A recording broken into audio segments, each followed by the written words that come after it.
Good afternoon. Welcome to doctors time. నెలసరి 4-5 రోజులు ఏ బాధ లేకుండా కలిగే ఋతుస్రావము సహజమైంది. అది నొప్పితోనో లేదా క్రమం లేకుండానో ఉంటే అది పీసీఓడిగా గ్రహించవచ్చు. అలాగే మరో సమస్య ఫైబ్రాయిడ్స్. గర్భాశయంలో కణితిని ఆనుకొని ఇది పెరుగుతుంది. చాలామంది స్త్రీలలో ఫైబ్రాయిడ్స్ లక్షణాలు తెలియవు, కానీ వాటి వల్ల నెలసరి ఎక్కువ కాలం ఉంటుంది. ఫైబ్రాయిడ్లో గర్భసంచిలో పెరిగే అదనపు ట్యూమర్ కణజాలం. అసలు ఈ పీసీఓడి సమస్యలు అలాగే ఫైబ్రాయిడ్స్కు ప్రధాన కారణాలు ఏమిటి, హోమియోపతిలో ఎలాంటి చికిత్స ఉంది, ఇలాంటి మరిన్ని విషయాలు హోమియోకేర్ ఇంటర్నేషనల్ వైద్యులు డాక్టర్ సబితా రాణి గారిని అడిగి తెలుసుకుందాం. మీరు కాల్ చేయాల్సిన నంబర్లు 0402331060 అండ్ 686. హలో డాక్టర్, ముందుగా చెప్పండి అసలు పీసీఓడి అంటే ఏంటి, మెయిన్గా రీజన్స్ ఎలా ఉంటాయి వీటికి? పీసీఓడి మెయిన్గా పాలిసిస్టిక్ ఓవేరియన్ డిజీజ్. ఇక్కడ మెయిన్గా రీజన్స్ వచ్చేసి hormonal imbalance. Younger age groups అంటే teenage age group 14 years age నుంచి కూడా 45 ఏజ్ వరకు కూడా పీసీఓడి అనేది నిర్ధారణ చేయవచ్చు. ఆండ్రోజన్స్ బాడీలో ఎక్కువగా అవ్వడం వల్లనే ఈ యొక్క ప్రాబ్లం వచ్చే అవకాశం ఉంటుంది. సో పీసీఓడి అనేది యంగర్ టీనేజ్ ఏజ్ గ్రూప్స్లో అయితే అనోవ్యులేటరీ సైకిల్స్ అండ్ 30+ ఏజ్ గ్రూప్లో ఓవ్యులేటరీ సైకిల్స్ ఉన్నప్పటికీ వాళ్ళ యొక్క సిమ్టమ్స్ వచ్చేసి వెయిట్ గెయిన్, హెవీగా వెయిట్ గెయిన్ రావటము, అలాగే హిర్సిటిజం, ఫేషియల్ హెయిర్ పెరగటము, అలాగే వెయిట్ విపరీతంగా పెరగటము, ఇలాంటివన్నీ కూడా మనం పీసీఓడిలో చూస్తూ ఉంటాం. పీసీఓడిలో మెయిన్గా obesity, sedentary life style, hormonal imbalance, అలాగే ఫ్యామిలీ హిస్టరీ, ఫ్యామిలీ టెండెన్సీ ఉన్నట్టయితే కనుక, లేదా థైరాయిడ్తో బాధపడే వాళ్ళల్లో కొలెస్ట్రాల్ లెవెల్స్, లిపోప్రోటీన్ లెవెల్స్ ఎక్కువ ఉండే వాళ్ళల్లో కూడా పీసీఓడి డెవలప్ అయ్యే అవకాశం ఉంటుంది. పీసీఓడిలో ఫాలికల్స్ అనేది ఇమ్మెచ్యూర్ ఫాలికల్స్ అంటే నార్మల్ సైజ్ ఆఫ్ ఫాలికల్స్ లేకపోవడం, దానివల్లనే ఇన్ఫర్టిలిటీ గురవడం. అంటే పీసీఓడిలో ఇర్రెగ్యులర్ మెన్సెస్ ఇవన్నీ కాకుండా వెయిట్ గెయిన్ కాకుండా ఫ్యూచర్లో కన్సీవ్ అయ్యే ఛాన్సెస్ ఆర్ ఇన్ఫర్టిలిటీకి గురయ్యే అవకాశం కూడా పీసీఓడిలో చాలా మందిలో చూస్తూ ఉంటాం. ఓకే, మెయిన్గా అంటే పీసీఓడికి దట్టు పీసీఓఎస్ అంటే ఏమైనా డిఫరెన్స్ ఉందా వీటికి? PCOD and PCOS is same. Polycystic ovarian disease and polycystic ovarian syndrome అని అంటాము. సిండ్రోమ్లో మెయిన్గా మనకి ఎక్కువగా ఫేషియల్ హెయిర్ పెరగటం, స్కాల్ప్లో హెయిర్ తగ్గిపోవటము, అలాగే ఇర్రెగ్యులర్ మెన్సెస్ ఉండటము, వాళ్ళ ప్రాబ్లమ్ అనేది రెగ్యులర్ మెన్సెసే కాకుండా వెయిట్ గెయిన్ విపరీతంగా పెరిగిపోవటం అనేది యంగర్ టీనేజ్ గ్రూప్స్ నుంచి కూడా 45+ ఏజ్ గ్రూప్ వరకు కూడా ఈ ప్రాబ్లం ఫేస్ చేసే అవకాశం ఉంటుంది. అంటే ఎవరిలో ఎక్కువ చూడొచ్చు అంటే ఇప్పుడున్న లైఫ్ స్టైల్ ప్రకారం చాలామంది 30+లో సెటిల్ అయిన తర్వాత పెళ్లి చేసుకుందామని చాలామంది ప్లాన్స్లో ఉంటారు. దట్టు 30+ అయిన తర్వాత కూడా ఈ సమస్యలు అనేది ఎక్కువ అవుతున్నాయి. అంటే కారణం ఏంటి అంటే తీసుకున్న ఫుడ్డా ఇంకేమైనా కారణం ఉందంట? యూజువల్లీ పీసీఓడిలో హార్మోనల్ ఇంబ్యాలెన్స్ అనేది సెడెంటరీ లైఫ్ స్టైల్ వల్ల కూడా వచ్చే అవకాశం ఉంటుంది. సో సెడెంటరీ లైఫ్ స్టైల్ అనేది యంగర్ ఏజ్ గ్రూప్స్లోనే ఎక్కువగా కనిపిస్తూ ఉన్నది. 14+ ఏజ్ గ్రూప్ నుంచి టీనేజ్ ఏజ్ గ్రూప్లోనే ఒకవేళ పీసీఓడి ఉన్నట్టయితే కనుక ఇమీడియట్గా ట్రీట్మెంట్ తీసుకోకపోతే, ఓవ్యులేషన్ కాకపోయినట్టయితే కనుక ఓవరీస్ ఉన్నటువంటి సైజెస్ పెరిగిపోవటం, దానివల్ల సిస్ట్ అనేది చాలా ఎక్కువగా సైజెస్ పెరగడం, దానివలన ఫాలికల్స్ రిలీజ్ అవ్వకపోవటం, సో పర్మనెంట్ చేంజెస్ వచ్చే అవకాశం ఉంటుంది. సో చాలా ఎర్లీ స్టేజ్లోనే పీసీఓడికి ట్రీట్మెంట్ తీసుకోవాల్సిన అవసరం ఉంది. పీసీఓడిని పూర్తిగా నార్మల్ తీసుకొచ్చేటువంటి అవకాశం హోమియోపతి ట్రీట్మెంట్తో సాధ్యమవుతుంది. So early stages and ovary sizes చాలా ఎక్కువగా కాకుండా కొంతమందిలో సిస్ట్ సైజెస్ కూడా చాలా హెవీ సైజ్ వచ్చిన తర్వాత క్లినిక్లో ప్రజెంట్ అవుతూ ఉంటారు. సో ఈ యొక్క డేంజరస్ స్టేజ్ నుంచి ట్రీట్మెంట్ తీసుకునే కంటే కూడా ఎర్లీ స్టేజెస్లోనే, అంటే ఇర్రెగ్యులర్ మెన్సెస్ స్టార్ట్ అయిన వెంటనే కొన్నిసార్లు స్కాన్ చేయటం, లేదా androgens, LH, testosterone levels check చేసుకున్నట్టయితే కనుక మీ యొక్క పీసీఓడి స్టేజ్ ఏ స్టేజ్లో ఉంది, ఇమీడియట్ ట్రీట్మెంట్ తీసుకుంటే ఎంతవరకు మనకి సక్సెస్ ఉంటుంది అనేది కూడా మనకి ఎవ్రీ కేస్కి డిఫర్ అయ్యే అవకాశం ఉంటుంది. ఓకే, సపోజ్ ఇప్పుడు ఒక పేషెంట్కి పీసీఓడి ఉంటే కనుక అంటే ఇన్ఫర్టిలిటీ ఉండే ఛాన్స్ ఉందా? ఖచ్చితంగా పీసీఓడిలో ovulation, follicular size, immature follicles release అవటం వల్లనే పీసీఓడి డెవలప్ అవుతూ ఉంటుంది. సో ఈ యొక్క ఇమ్మెచ్యూర్ ఫాలికల్స్ అనేది ఇన్ఫర్టిలిటీ ఛాన్సెస్ చాలా ఎక్కువగా పెరిగిపోతాయి. అంటే కన్సీవ్మెంట్ ఛాన్సెస్ తగ్గిపోవడం వల్లనే చాలామంది కేసెస్, అంటే ఇన్ఫర్టిలిటీలో 90% కేసెస్ ప్రెజెంట్ అయిన కేసెస్లో పీసీఓడి చూస్తుంటాం. ఇమ్మెచ్యూర్ ఫాలికల్స్ రప్చర్ కాకపోవటము, బాడీలో ఉన్నటువంటి హార్మోన్స్ ఫ్లక్చుయేషన్ అనేది ఎక్కువగా ఉండటం వల్లనే ఈ యొక్క పొజిషన్ వాళ్ళకి వచ్చే అవకాశం ఉంటుంది. బట్ పీసీఓడి ఇన్ యంగర్ స్టేజెస్లో, అంటే ఎర్లీ స్టేజెస్లో చాలా ఈజీగా నార్మల్కి వచ్చే అవకాశం ఉంటుంది. మరి ఫైబ్రాయిడ్లు అంటే ఏంటి, అంటే వీటికి కూడా రీజన్స్ ఉంటాయా? ఎస్ ఎగ్జాక్ట్లీ ఫైబ్రాయిడ్ అండ్ పీసీఓడిలో యూజువలీ సేమ్ సిమ్టమ్స్ ప్రజెంట్ అయ్యే అవకాశం ఉంటుంది. So fibroid is nothing but non cancerous growths in uterus. అంటే ఎండోమెట్రియం లేయర్ అనేది due to estrogens and progesterones బాడీలో నార్మల్గా రిలీజ్ అవ్వకపోవటం వల్ల ఈ యొక్క యూట్రస్ లైనింగ్లో ఎక్స్ట్రా టిష్యూ డెవలప్ అయిపోవటం, అక్కడ అక్యుములేట్ అయిపోవడంనే మనం ఫైబ్రాయిడ్స్ అంటూ ఉంటాం. సో ఫైబ్రాయిడ్స్ డెవలప్ అయిపోయిన తర్వాత usually estrogen and progesterone hormones నార్మల్గా రిలీజ్ కాకపోవటం వల్లనే ఈ యొక్క అక్యుములేషన్ డెవలప్ అవుతుంది. సో దానివల్లనే పెయిన్, విపరీతమైన పెయిన్, ఇర్రెగ్యులర్ మెన్సెస్, అలాగే కొంతమందిలో మెనోరేజియా అంటే heavy menses, heavy menstrual period కూడా చాలామంది ఆడవాళ్ళలో చూస్తూ ఉంటాము. That may be due to fibroid.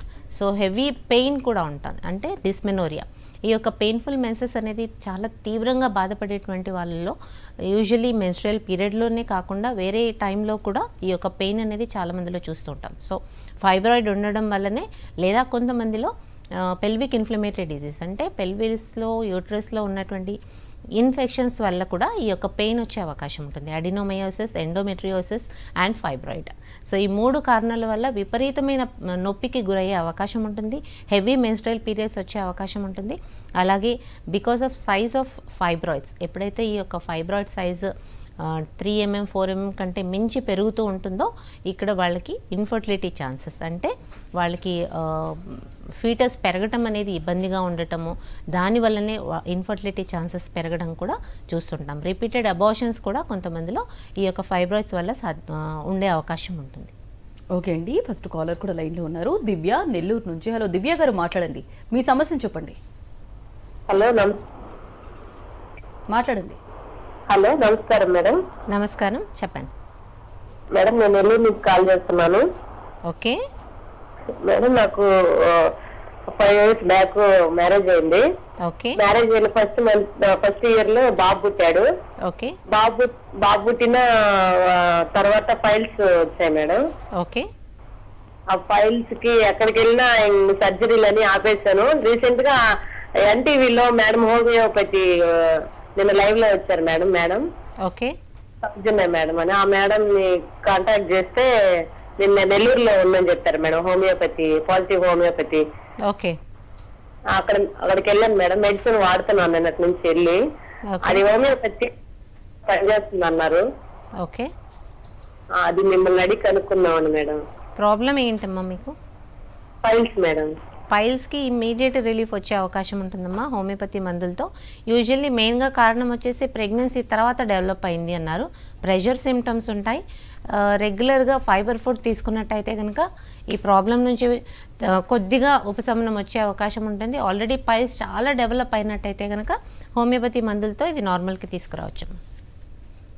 Okay, ఇప్పుడు కొంతమందిలో చూస్తే కనుక మెన్సెస్ అనేది అంటే 1 monthలో థ్రైస్ అయ్యే వాళ్ళు కూడా ఉన్నారు. సో కారణం ఏంటంటే హార్మోన్స్ ఇన్బ్యాలెన్సా, ఇంకేమైనా కారణం ఉందా? దట్ ఫుడ్ వల్ల అంటారు.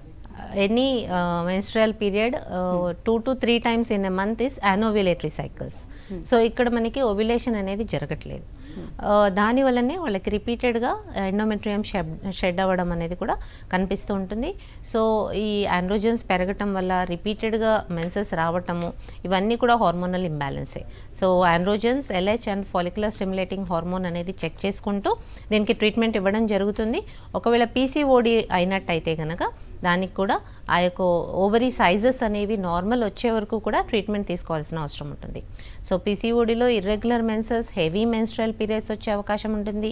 అలాగే మెట్రోరేజియా అంటే ఎవ్రీ 10 daysకి కనిపించే అవకాశం ఉంటుంది. కొంతమందికి స్పాటింగ్ అంటే ఎవ్రీ 10 days వరకు కూడా రెగ్యులర్గా స్పాటింగ్ కనిపించటము, ఇవన్నీ కూడా ఇర్రెగ్యులర్ మెన్సెస్ కిందనే. అండ్ PCODలో ఉండే అవకాశం ఉంటుంది. అలాగే ఫైబ్రాయిడ్స్లో కూడా ఈ యొక్క ఇర్రెగ్యులర్ మెన్సెస్ ఉండే అవకాశం ఉంటుంది. ఇంకా కంపల్సరీ రూట్ కాజ్ ఉండే అవకాశం ఉందా PCODకి? ఎస్, PCODకి మెయిన్ కారణం వచ్చేసి హార్మోనల్ ఇంబ్యాలెన్స్, ఆండ్రోజన్స్ పెరగడం బ్లడ్లో. సో ఇది మెయిన్గా వచ్చేసి సెడెంటరీ లైఫ్ స్టైల్ ఉండే అవకాశం ఉంటుంది. అలాగే లిపోప్రోటీన్స్ బాడీలో ఉన్నటువంటి లిపోప్రోటీన్స్ వల్ల కూడా ఈ యొక్క ఇన్సులిన్ రెసిస్టెన్స్ పెరగటం, దానివల్లనే ఈ యొక్క PCOD డెవలప్ అవ్వడం అనేది చూస్తుంటాం. సో PCOD ఒకవేళ ట్రీట్మెంట్ తీసుకున్నట్టయితే కనుక హై కొలెస్ట్రాల్స్ బాడీలో పెరగటం, డయాబెటీస్ డిటెక్ట్ అయ్యే అవకాశం కూడా, ఈవెన్ 3rd stage PCODలో డయాబెటీస్ కూడా డిటెక్ట్ అయ్యే అవకాశం ఉంటుంది. ఓకే అండి. సో నెక్స్ట్ కాలర్ కూడా లైన్లో ఉన్నారండి. సంధ్య గుంటూరు నుంచి. హలో సంధ్య గారు, మాట్లాడండి, మీ సమస్యను చెప్పండి. హలో చెప్పండి సంధ్య గారు. మేడం, నాకు అంటే నెలసరి అనేది నెలలో 2 సార్లు వస్తుంది. ఓకే మామూలుగా వచ్చే రెగ్యులర్ టైం కాకుండా ముందు వస్తుంది, వస్తేనా మళ్ళీ చివర్లో వస్తుంది, అలా నెలలో 2 సార్లు వస్తుంది. అదేమన్నా ప్రాబ్లమా అని అడుగుదామని. అవునమ్మా, అది రెగ్యులర్గా రావట్లేదని కదా అర్థము. మీకు ఇంకేమైనా ప్రాబ్లమ్స్ ఉన్నాయా? రెగ్యులర్ గా రావట్లేదు అనేది కాదు, ఆ టైం అనేది ముందు Early. వచ్చేస్తుంది కదా. మంత్లీ 2 times వస్తుంది. అవునండి. ఓకే, స్కానింగ్ ఏమైనా చేసినారా? అదేం లేదు, అసలు మిమ్మల్ని అడుగుదామని చేశానండి. ఓకే, సింపుల్ స్కాన్ చేయాలి. మీ ఏజ్? నాకు 26 సంవత్సరాలు. ఓకే, మీకు సింపుల్ స్కాన్ చేసినట్టయితే కనుక ఇది పీసీఓడి ఉందా, ఓన్లీ హార్మోనల్ ఇంబ్యాలెన్స్ ఉందా, పీసీఓడి స్టార్టింగ్ స్టేజెసా, లేకపోతే ఇంకేమైనా ప్రాబ్లం ఉందా అనేది చెక్ చేసుకోవాల్సిన అవసరం ఉందమ్మా. ఇది ఖచ్చితంగా 25 to 28 days సైకిల్ రావాల్సి ఉంటుంది. అబౌవ్ 22 days అయితే ఓకే, బట్ బిలో దట్ అంటే 15 daysకి ఒకసారి వచ్చినట్టయితే కనుక దాన్ని కరెక్ట్ చేసుకోవడం అనేది చాలా ఇంపార్టెంట్. రైట్. మెయిన్గా అంటే పీసీఓడి ఉంటే కనుక అంటే స్టేజెస్ ఏమైనా ఉంటాయా పీసీఓడిలో ఉంటే? అంటే లాస్ట్ స్టేజ్ ఇది కంపల్సరీ క్యూర్ చేసుకోవాల్సిందే, ఇప్పుడు ఇది స్టార్టింగ్ స్టేజ్, అంటే ఈ స్టేజెస్ ఉంటాయి కదా, అలా ఏమైనా ఉంటాయా? యూజువల్లీ పీసీఓడి అనేది ఇర్రెగ్యులర్ మెన్సెస్ స్టార్టింగ్ 1 yearలో కనిపిస్తున్నప్పుడే ట్రీట్మెంట్ తీసుకున్నట్టయితే కనుక చాలా ఎర్లీగా రిజల్ట్ రావడం అనేది ఉంటుంది. ఒకవేళ పీసీఓడిని నెగ్లెక్ట్ చేసినట్టయితే కనుక, డిలే చేసినట్టయితే కనుక ఓవరీ సైజెస్ అనేది చాలా ఎక్కువగా పెరిగే అవకాశం ఉంటుంది. ఆ యొక్క ఓవరీ సైజెస్ ఒకవేళ ఎక్కువగా పెరిగినట్టయితే కనుక ఆ ఓవరీ సైజెస్ నార్మల్కి తీసుకురావడానికి టైం పట్టే అవకాశం ఉంటుంది. సో ఎవ్రీ ఇండివిజువల్ కూడా ఇర్రెగ్యులర్ మెన్సెస్ స్టార్ట్ అవ్వగానే దానికి ట్రీట్మెంట్ తీసుకోవటం, ఫస్ట్ సెడెంటరీ లైఫ్ స్టైల్ నుంచి రెగ్యులర్గా ఎక్సర్సైజ్, అలాగే వాళ్ళ యొక్క డైట్ అనేది ఆల్టర్ చేసుకోవటము స్టార్టింగ్ స్టేజ్లో చేసిన తర్వాత కూడా ఒకవేళ మెన్సెస్ రెగ్యులరైజ్ కానట్టయితే కనుక హోమియోపతి మెడిసిన్స్ అంటే హార్మోనల్ కాకుండా సింపుల్ మెడిసిన్స్తోనే మీకు ఇర్రెగ్యులర్ మెన్సెస్ని రెగ్యులర్ చేసే అవకాశం ఉంటుంది. పీసీఓడి ఒకవేళ డిటెక్ట్ అయితే కనుక దానికి కొంచెం ఎక్కువ కాలం తీసుకొని ఓవరీ సైజెస్ నార్మల్ వచ్చేంత వరకు, అలాగే అల్ట్రాసౌండ్ స్కానింగ్ నార్మల్ వచ్చేంత వరకు ట్రీట్మెంట్ తీసుకోవాల్సిన అవసరం ఉంటుంది. సో పీసీఓడిని నెగ్లెక్ట్ చేసినట్టయితే కనుక కొలెస్ట్రాల్ లెవెల్స్ పెరిగిపోవడం, ఒబిసిటీ, అలాగే ఇన్సులిన్ రెసిస్టెన్స్ పెరిగిపోవడం, డయాబెటీస్ డిటెక్ట్ అవ్వడం కూడా చాలా మందిలో చూస్తూ ఉంటాం. ఓకే, పీసీఓడి కంటే ఇన్వెస్టిగేషన్స్ ఏ విధంగా ఉంటాయి హోమియోపతిలో? In homeopathy or allopathy investigations are same. అంటే ఒక్కోసారి ఇర్రెగ్యులర్ మెన్సెస్ స్టార్ట్ అయిన వెంటనే ల్యూటినైజింగ్ హార్మోన్ అనేది పరీక్ష చేయించుకోవాల్సిన అవసరం ఉంటుంది. అలాగే అల్ట్రాసౌండ్ స్కాన్, సింపుల్ అల్ట్రాసౌండ్ స్కాన్లో మీ యొక్క మెచ్యూర్ ఫాలికల్స్, ఓవరీ సైజెస్ అనేది దాన్ని బట్టి మీకు పీసీఓడి గ్రేడింగ్ అనేది చేయడం జరుగుతుంది. అలాగే ఒకవేళ అల్ట్రాసౌండ్ స్కాన్లో కూడా ఒకవేళ నార్మల్ సైజెస్ ఉన్నట్టయితే కనుక ఇర్రెగ్యులర్ మెన్సెస్ని హార్మోనల్ ఇంబ్యాలెన్స్గా తీసుకొని దాన్ని రెగ్యులరైజ్ చేసుకోవాల్సిన అవసరం ఉంటుంది. పీసీఓడిలో ఒకవేళ ఓవరీ సైజెస్ పెరగటం, ఇమ్మెచ్యూర్ ఫాలికల్స్ ఎక్కువగా ఉన్నట్టయితే కనుక దాన్ని పీసీఓడి విత్ అల్ట్రాసౌండ్ స్కానే డిక్లేర్ చేసే అవకాశం ఉంటుంది. ఓకే అండి, నెక్స్ట్ కాలర్ కూడా లైన్లో ఉన్నారు. ఆశాజ్యోతి కర్ణాటక నుంచి. హలో ఆశాజ్యోతి గారు, మాట్లాడండి, మీ సమస్యను చెప్పండి. నమస్తే, చెప్పండి. నా పేరు ఆశాజ్యోతి. నాకు రీసెంట్ గా మ్యామ్ 4 months బ్యాక్ నుంచి కొంచెం బ్లీడింగ్, క్లాటింగ్ అవుతుంది మ్యామ్. నాకు ప్రీవియస్ 4 years నుంచి అలాగే ఉంది మ్యామ్, హార్మోనల్ ఇంబ్యాలెన్స్ అన్నారు. ఓకే, నేను ఇప్పుడు రీసెంట్ గా 1 month నుంచి హైదరాబాద్ లో చూపించుకుంటున్నాను మ్యామ్. పీసీఓడి అని చెప్పి బ్లడ్ టెస్ట్ అన్ని చేశారు. ఓకే మ్యామ్, అది 0.2028 ఉంది అని చెప్పారు మ్యామ్. న్యాచురల్ ప్రెగ్నెన్సీ కొంచెం కష్టం అన్నారు. ఓకే మ్యామ్, నాకు వాల్ థిక్నెస్ కూడా 21 mm ఉంది మ్యామ్. ఓకే మ్యామ్, హెవీ, కొంచెం వెయిట్ కూడా ఎక్కువ ఉంది. అండ్ బ్లడ్ టెస్ట్ చేసినప్పుడు హార్మోనల్ టెస్ట్ లో ఇన్సులిన్ 60 point ఉంది మ్యామ్. ఓకే, ఇన్సులిన్ రిలీజింగ్ బాగానే ఉంది కనమ్మా. మీకు మెయిన్గా వచ్చేసి మెన్స్ట్రల్స్, హెవీ మెన్స్ట్రల్స్ అంటే 21 mm ఈటీ ఉంది, ఎండోమెట్రియల్ థిక్నెస్. సో దాన్ని నార్మల్ తీసుకురావాల్సిన అవసరం ఉంటుంది. పీసీఓడితో మీకు ఆల్రెడీ కాంప్లికేషన్స్ మొదలైపోయినాయి. సో దాన్ని నార్మల్కి తీసుకురావాల్సిన అవసరం ఫస్ట్ ఉంది. సో ఎండోమెట్రియల్ థిక్నెస్ 10 mm వరకు రావాలి. అలాగే మీకు ఫాలికల్స్ రిలీజింగ్ అనేది నార్మల్ ఉండాలి, దాని యొక్క సైజ్ నార్మల్ ఉండాలి. సో ఇవన్నీ నార్మల్ అవడానికి కొంచెం టైం పడుతుంది. బట్ హోమియోపతి ట్రీట్మెంట్, కాన్స్టిట్యూషనల్ ట్రీట్మెంట్తో హోమియోకేర్ ఇంటర్నేషనల్లో ఇది నార్మల్ తీసుకొచ్చే అవకాశం ఉంటుంది. ఓకే అండి, నెక్స్ట్ కాలర్ కూడా లైన్లో ఉన్నారు. సైదాబి హుజురాబాద్ నుంచి. హలో సైదాబి గారు, మాట్లాడండి, మీ సమస్యను చెప్పండి. మేడం నమస్తే మేడం. నమస్తే, చెప్పండి. నాకు కొంచెం మొన్న హాస్పిటల్కి వెళ్తే ఆయాసం వస్తుంటే మీకు కొలెస్ట్రాల్ ఉందని చెప్పింది మేడం. కొంచెం ఏమని చెప్పారు? కొలెస్ట్రాల్ ఉందని చెప్పింది మేడం. ఓకే. అయితే మెన్స్ 2 days అవుతుందంటే మనం ఎప్పుడు రెగ్యులర్గా వస్తుందిలే కానీ 2 days నుంచి ఇంకా రాలేదు మేడం. అంటే కొంచెం కొలెస్ట్రాల్ వల్ల ప్రాబ్లం అయిందని భయం వేస్తుంది. ఓకే, మీ ఏజ్ మా age 38 madam. 38. Okay. So even మీకు హార్మోనల్ ఇంబ్యాలెన్స్ కనిపిస్తుంది, కొలెస్ట్రాల్ లెవెల్స్ పెరుగుతున్నాయి, అండ్ ఈవెన్ 35+ ఏజ్ గ్రూప్ కాబట్టి మీకు ఈవెన్ పీసీఓడి డెవలప్ అయినప్పటికీ వేరే ప్రాబ్లమ్స్ కూడా, అంటే ట్రైగ్లిజరైడ్స్ ఎంతవరకు ఉన్నాయి, కొలెస్ట్రాల్స్ ఎంతవరకు ఉన్నాయి చెక్ చేసుకుంటూ, hypertension, diabetes levels check చేసుకుంటూ ట్రీట్మెంట్ తీసుకోవాల్సిన అవసరం ఉంటుంది. Not only PCOD, hypertension ఇలాంటివి కూడా ఎక్కువ కాలం నుంచి బాధపడుతూ ఉంటే కూడా ఈ యొక్క కొలెస్ట్రాల్ లెవెల్స్, ట్రైగ్లిజరైడ్స్ లెవెల్స్ పెరిగే అవకాశం ఉంటుంది. So once lipoproteins, triglycerides, cholesterols పెరిగితే ఆటోమేటిక్గా పీసీఓడి డెవలప్ అయ్యే అవకాశం ఉంటుంది. ఓకే, మరి డయాగ్నోసిస్ ఏ విధంగా చేస్తారు మ్యామ్? ఇన్వెస్టిగేషన్స్ ఆల్రెడీ అయిపోయాయి, డయాగ్నోసిస్ గురించి చెప్పండి. యూజువలీ డయాగ్నోసిస్ అంటేనే మనకి పీసీఓడి అల్ట్రాసౌండ్ స్కాన్తో చేస్తారు. అలాగే ఫైబ్రాయిడ్స్ కూడా అల్ట్రాసౌండ్, సింపుల్ అల్ట్రాసౌండ్ స్కాన్తోనే ఎంత సైజ్ ఆఫ్ ఫైబ్రాయిడ్ ఉంది, అలాగే ఎంత సైజ్ ఆఫ్ పీసీఓడి ఉంది అనేది చెప్పే అవకాశం ఉంటుంది. ఆండ్రోజన్స్, ఒకవేళ కొంతమందికి ఆండ్రోజన్స్ నార్మల్ ఉన్నప్పటికీ పీసీఓడి డెవలప్ అవుతుంది అంటే ప్రొలాక్టిన్ హార్మోన్స్ కూడా చెక్ చేసుకోవాల్సిన అవసరం ఉంటుంది. కొంతమందిలో ఏఎంహెచ్ లెవెల్స్ చెక్ చేస్తూ ఉంటారు, అంటే ఇన్ఫర్టిలిటీ రేంజ్ ఉన్నవాళ్ళు, ఇన్ఫర్టిలిటీ పేషెంట్స్కి యాంటీములేరియన్ హార్మోన్ చెక్ చేసినట్టయితే కనుక వాళ్ళ క్వాలిటీ ఆఫ్ ఎగ్స్ ఎంతవరకు ప్రొడ్యూస్ అవుతున్నాయి అని చెక్ చేయడానికి ఇది ఒక పారామీటర్. ఈవెన్ యాంటీములేరియన్ హార్మోన్ని కూడా నార్మల్కి తీసుకొచ్చే అవకాశం ఉంటుంది. బట్ స్టార్టింగ్ స్టేజెస్ ఆఫ్ పీసీఓడిలో ఇమీడియట్గా ట్రీట్మెంట్ తీసుకోవాల్సిన అవసరం ఉంటుంది. ఓకే అండి, నెక్స్ట్ కాలర్ కూడా లైన్లో ఉన్నారు. దుర్గా మహబూబాబాద్ నుంచి. హలో దుర్గా గారు, మాట్లాడండి, మీ సమస్యను చెప్పండి. అమ్మా, నా ఏజ్ 23 years. నాకు రీసెంట్ గా 1 year అవుతుంది మ్యారేజ్ అయ్యి. ఓకే.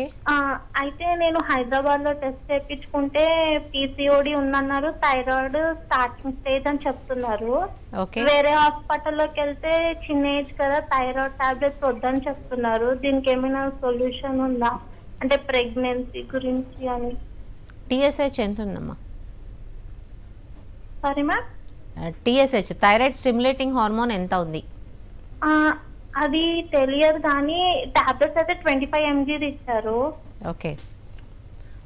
సో థైరాయిడ్ అనేది డిటెక్ట్ అయింది ఆల్రెడీ, మెడిసిన్ కూడా స్టార్ట్ చేయాల్సిన అవసరం ఉంది మీకు.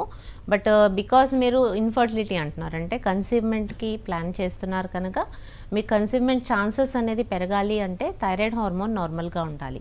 ఎప్పుడైతే మీకు థైరాయిడ్ ఫ్లక్చుయేషన్స్ ఉన్నట్టయితే కనుక లిపోప్రోటీన్స్ బ్లడ్లో డెవలప్ అయ్యే అవకాశం ఉంటుంది, దానివల్లనే పీసీఓడి పెరిగే అవకాశం ఉంటుంది. సో అక్కడ మనకి ఫాలికల్స్ అనేది నార్మల్ సైజ్ రిలీజ్ అవ్వాలి అని అంటే మీకు థైరాయిడ్ కూడా నార్మల్ ఉండాల్సిన అవసరం చాలా ఉంటుంది. సో ఎప్పుడైతే మీరు ప్లానింగ్ చేసుకుంటున్నారో థైరాయిడ్ని కూడా నార్మల్ పెట్టుకోవాల్సిన అవసరం ఉంటుంది. అలాగే పీసీఓడి ఉన్నట్టయితే కనుక దానికి కూడా ట్రీట్మెంట్ తీసుకోవాల్సిన అవసరం ఉంటుంది.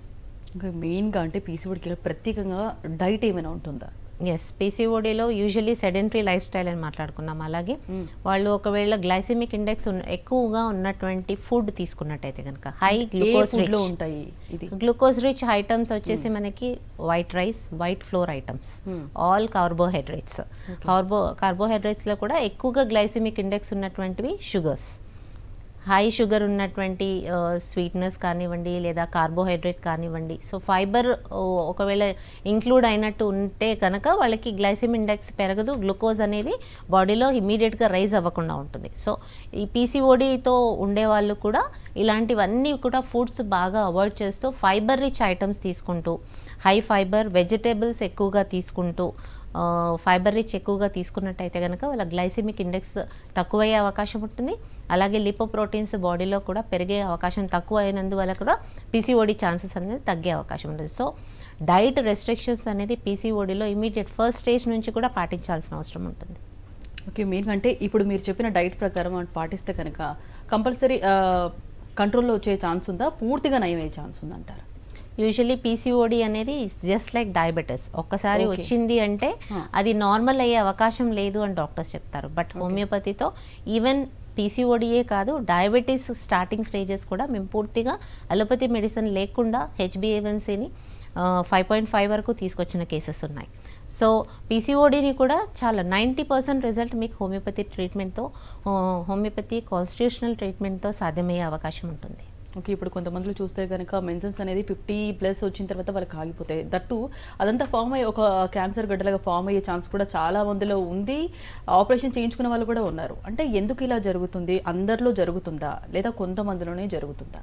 యూజువల్లీ మెన్స్ట్రియల్ పీరియడ్స్ ఉన్నప్పుడే వాళ్ళకు ఉన్నటువంటి హార్మోనల్ ఇంబ్యాలెన్స్ వలన అప్పుడు రిలీజ్ అయినటువంటి ఈస్ట్రోజన్స్, ప్రొజెస్ట్రాన్స్ వల్లనే వాళ్ళకు ఉన్నటువంటి ఎండోమెట్రియల్ రీజన్లో టిష్యూ డెవలప్ అవ్వటం, ఫామ్ అవ్వటం అనేది చూస్తూ ఉంటాం.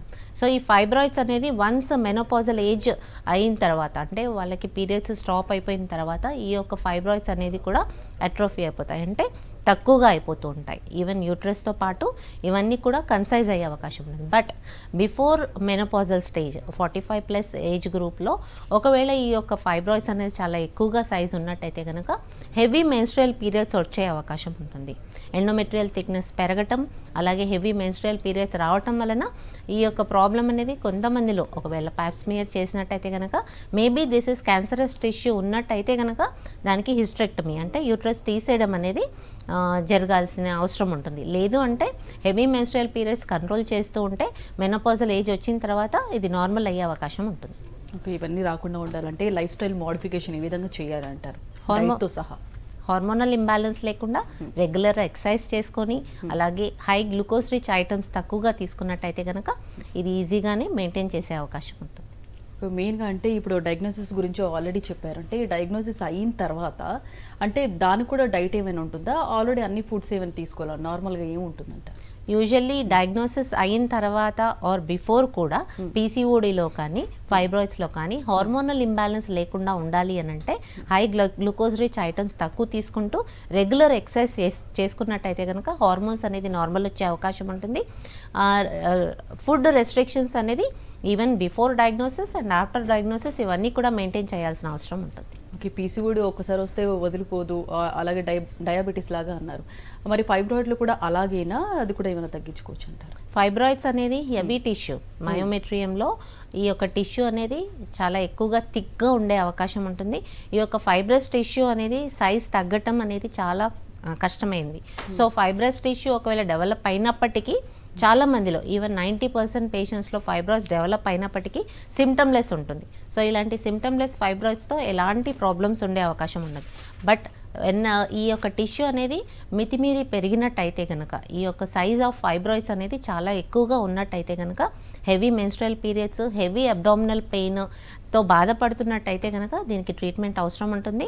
అలాగే హార్మోనల్ ఇంబ్యాలెన్స్ సెట్ చేస్తూ హెవీ మెన్స్ట్రల్ పీరియడ్స్ కంట్రోల్ చేసినట్టయితే కనుక ఇది నార్మల్కి ఫైబ్రాయిడ్ టిష్యూని కూడా తగ్గించే అవకాశం ఉంటుంది. హోమియోపతితో మెడిసిన్స్తో కూడా ఇది సాధ్యమయ్యే అవకాశం ఉంటుంది. పీసీఓడి గురించి అలాగే ఫైబ్రాయిడ్ల గురించి చాలా డీటెయిల్గా చెప్పారండి. Thank you so much. ఇది వాటి doctors time. Stay tuned to Sakshi.